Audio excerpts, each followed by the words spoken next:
நம்ப முடியவில்லை. இருந்தாலும் அதான் உண்மை. இப்போ ஒரு ஸ்பேஸ்க்கு நான் போயிட்டு வந்தேன். அதாவது கூல் சுரேஷ் எவிக்டடு. நிறைய நண்பர்கள் கேட்குறாங்களே, அது டைரெக்டாக தாங்க அவர் எவிக்ட் பண்ணுறாங்க, அதுக்கப்புறம் தான் சேவ் பண்ணுறாங்க. ஓகேவா, தினேஷ் சேவ்லாம் கூட நாளைக்கு தான் வரும். அந்த ஆர்டர் நான் சொல்லிட்டேன். ஃபஸ்ட்டு சேவ் ஆச்சுன்னா செகண்ட் சேவ் வந்து தினேஷ். அவங்க எப்போ ஒளிபரப்புகிறாங்களோ அது அவங்களுடைய கதை தான்.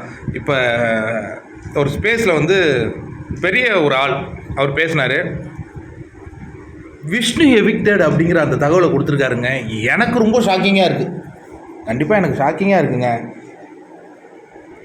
எனக்கு ரொம்ப டிசப்பாயின்மெண்ட்டாக இருக்குது. 3 முட்டைனா எப்படியா நிக்சன் இதில் ஐயோ ஒன்றுமே புரியலையே. பூர்ணிமா ஃபேன்ஸ் என்ன பண்ணிட்டு இருந்தீங்க? பூர்ணிமாவுக்கு ஃபேன்ஸ் இருந்தால் தானே விஷ்ணுக்கு ஓட்டு போட. அப்போ உங்களுக்கு பூர்ணிமா ஃபேன்ஸுக்கு வந்து நிக்சன் தான் பெரிய ஆளா? அப்போ நீங்கள் தப்பு செஞ்சுருக்கீங்க. பூர்ணிமா தான் சொன்னாங்களே எனக்கு விஷ்ணு மேலே 1% கூட இப்போ கோவம் இல்லைன்ட்டு.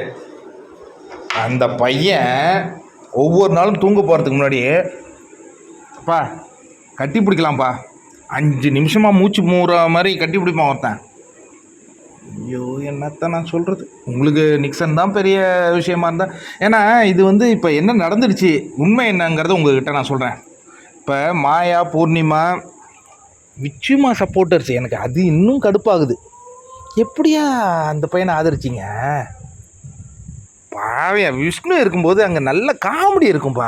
விஷ்ணு கண்டிப்பாக டைட்டில் வின்னர்லாம் கிடையாது, ஆனால் அது ஒரு என்டர்டெயினாக இருக்கும். அட போங்கப்பா, டிசப்பாயின்மெண்ட்டான ஒரு செய்தி தான் இது. அதிகாரப்பூர்வ செய்தி கிடையாது. அதிகாரப்பூர்வ செய்திக்கு இன்னும் நம்ம காத்திருக்கணும், இன்னும் நமக்கு தகவல் வந்துகிட்டு இருக்கணும். ஆனால் விஷ்ணு எவிக்ட் அப்படிங்கிற தகவல் வருது. எவிக்ட்னா சீக்ரெட் ரூமாக வெளியே இருக்கிறாரா?